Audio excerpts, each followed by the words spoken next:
students, welcome back and good morning to all of you. Myself Amit Jala from Mahasapura School. Today in this video I will continue subject OC of standard 12. Chapter number 4 organizing. Dear students, आज हम discuss करेंगे page number 43 पर एक question दिया गया है meaning and definition of decentralisation and explain its importance. Decentralisation and centralisation, सबसे पहले तो ये दोनों ही कॉन्सेप्ट समझना जरूरी है. डिस्कस करते हैं डिटेल में. उससे पहले ऊपर पेज नंबर 43 पर 2 पॉइंट्स दिए गए हैं. Some business unit are such when an authority is centralized at the top level only and most of the decisions are taken by the top level. कुछ कंपनीज ऐसी होती है जो सेंट्रलाइजेशन करती है. सेंट्रलाइजेशन यानी कि पावर जो है वो अपने पास रखती है टॉप लेवल के पास, और जो कुछ भी डिसीजन वगैरह लेना है तो वो सारे के सारे कौन लेते हैं? टॉप लेवल के मैनेजमेंट ही लेते हैं, और वो पावर का कभी भी डिस्ट्रीब्यूशन नहीं करते.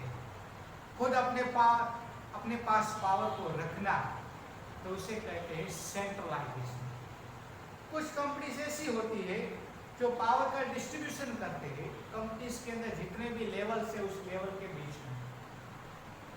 आगे दिया गया है उसी के अंदर, in some business organisations the decision making is done by all the level of the certain kind of decision are taken as per the requirement of work needed.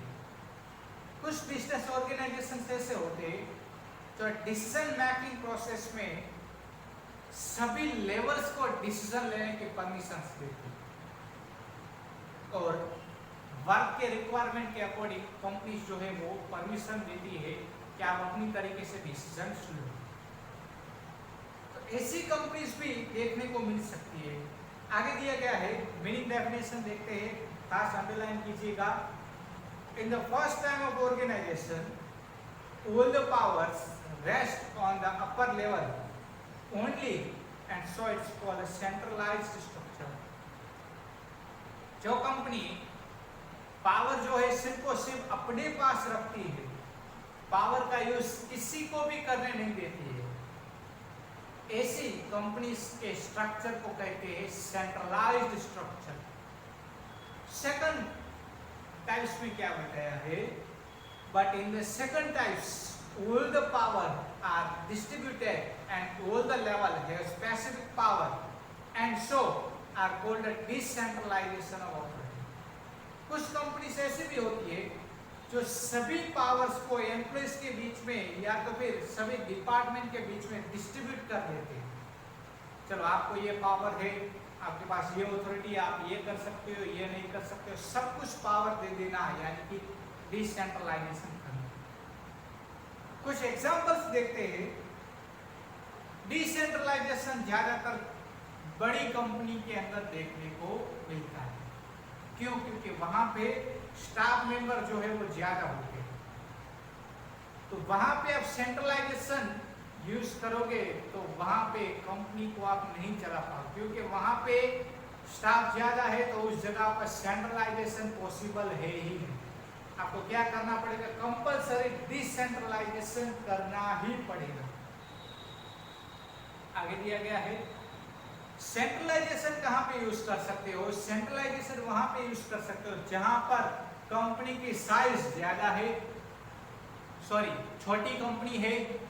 Centralisation वहां पे यूज कर सकते हो जहां पे स्टाफ मेंबर बहुत ही कम है और पावर सिर्फ और सिर्फ अपने पास ही रखना है, तो वहां पे सेंट्रलाइजेशन पॉसिबल. मान लीजिए कि वन ऑर्डर शॉप है, तो वहां पे वो पावर अपने पास ही रखेगा, तो वहां पे क्या हुआ? सेंट्रलाइजेशन. सेंट्रलाइजेशन यानी कि पावर सिर्फ और सिर्फ अपने पास रखना, किसी को भी नहीं देना. अकॉर्डिंग टू हेनरी फ्योल कुछ डेफिनेशंस उसने बताई है. To assign power to the superior to enable distribution of work and include decision making process is called decentralisation. Superiors को पावर असाइन करना, वर्क का डिस्ट्रीब्यूशन करना और डिसीजन प्रोसेस के अंदर उसको इन्वॉल्व करना, दैट इज कॉल्ड डिसेंट्रलाइजेशन. ये डिसेंट्रलाइजेशन का मीनिंग है। एक और मीनिंग ऊपर दिया है, the decentralisation of power from upper level to lower level in ordinary manners is known as a decentralization of power. Power का डेलीगेशन करना अपर लेवल से लोअर लेवल तक सिस्टमैटिकली ऑर्डरली, तो उसे कहते हैं डिसेंट्रलाइजेशन ऑफ पावर्स। अभी हम उसके इंपॉर्टेंस देखते हैं। टोटल 6 इंपॉर्टेंस है। First one is a quick decision, second one is less workload on top level, third one is increase in motivation, fourth one is increase in management abilities, fifth one is effective control, sixth one is harmony is created। Detail में देखते हैं क्या होता है। अगर आप decentralisation use करते हो तो उससे क्या होता है, quick decision. In the decentralisation the person who has to take the decision in the work or activities is involved completely has the power to take a decision and hence the decision are taken quickly and effectively। अगर आप decentralisation करते हो तो इससे क्या होगा, जो भी पर्सन अपने वर्क के साथ जुड़ा हुआ है वो फ्रीडमली जो है वो डिसीजन ले सकता है, उसे इंडिपेंडेंट मिल सकता है और वो अपने पावर से खुद जो है क्विकली एंड इफेक्टिवली डिसीजन ले सकता है। तो आप डिसीजन लेने के लिए सबको इंडिपेंडेंट कंपनी के अंदर रखो, इससे क्या होगा, डिसीजन क्विकली एंड इफेक्टिवली ले सकते हो। Now second one is lace work on a top level. अगर आप डिसेंट्रलाइजेशन कर देते हो तो टॉप लेवल का वर्कलोड जो है वो कम हो जाता है, टॉप लेवल का वर्कलोड कम हो जाता है और वो अपने इंपॉर्टेंट फंक्शंस के ऊपर फोकस कर पाते हैं। The top level is the level where most of the policy matter related decisions are taken. Top level के अंदर ज्यादातर पॉलिसी रिलेटेड डिसीजन जो है वो लिए जाते हैं। Decentralisation of power, the decision taking authority is given to middle और lower level, hence the workload of upper level is reduced. Decentralisation से डिसीजन लेने की जो प्रोसेस है यानी कि अथॉरिटी है वो मिडिल लेवल और बॉटम लेवल को अगर आप दे दोगे तो क्या होगा, वर्कलोड रिड्यूस हो जाएगा, किसका, टॉप लेवल का। Now third one is increase in motivation. Decentralisation से आप अपने एम्प्लॉयज को इंडिपेंडेंट रख सकते हो, उसका काम करने का जो है वो तरीका बदल जाएगा, कॉन्फिडेंस इंक्रीज होगा, बूस्ट इंक्रीज होगा, मोटिवेशन मिलेगा और इससे वो जो है फ्रीली जो है वो काम कर सकता है। तो अगर आप अपने एम्प्लॉयज को मोटिवेट करना चाहते हो तो उस कंपनी के अंदर डिसेंट्रलाइजेशन यूज करना जरूरी है। आगे उसी के अंदर दिया गया है, due to decentralization the employees have increased level of motivation as they have a more faith and trust। इसे ट्रस्ट और फेथ दोनों ही जो है वो इंक्रीज होता है, कॉन्फिडेंस इंक्रीज होगा, इंडिपेंडेंट मिलेगा, एक्सपीरियंस का बेस्ट यूज भी आप कर पाओगे। Now fourth one is increase in management abilities.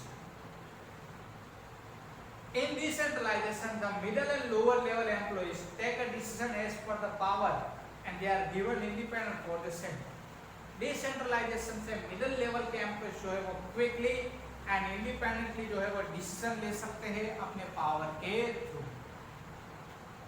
Hence they become a efficient leader और वो efficient leader बनते हैं और वो अपने skills को develop कर सकते हैं, कोऑर्डिनेट कर सकते हैं और एडमिनिस्ट्रेटर स्किल को डेवलप कर सकते हैं और एडमिनिस्ट्रेटर को कंट्रोल भी कर सकते हैं और डिसीजन क्विकली ले सकते हैं और अलग अलग सर्कमस्टेंसेस के अंदर उसके पास एबिलिटीज इंक्रीज हो जाएगी कि कैसे हम डिसीजन लेना है। फ्यूचर मैनेजर इमर्ज, यानी कि फ्यूचर में कोई भी जो है तकलीफ होती है तो मैनेजमेंट के साथ जुड़ करके वो सॉल्व कर देते हैं। Next point is effective control. The managers of all the levels have enough power and so they can exercise control on the level in which the employees commit mistakes, they take a discipline action। इससे क्या होगा, आप effective control कर सकते हो। इन power के through अलग अलग डिपार्टमेंट के मैनेजर जो है अपने स्टाफ को कंट्रोल रख सकते हैं। मिस्टेक्स होती है तो उसे सोल्व कर सकते हैं, क्विकली डिसिप्लिन भी मेंशन करवा सकते हैं और इजीली जो है कंट्रोल रख करके वो काम कंप्लीट करवा सकते हैं। तो ये था 5th पॉइंट, इफेक्टिव कंट्रोल।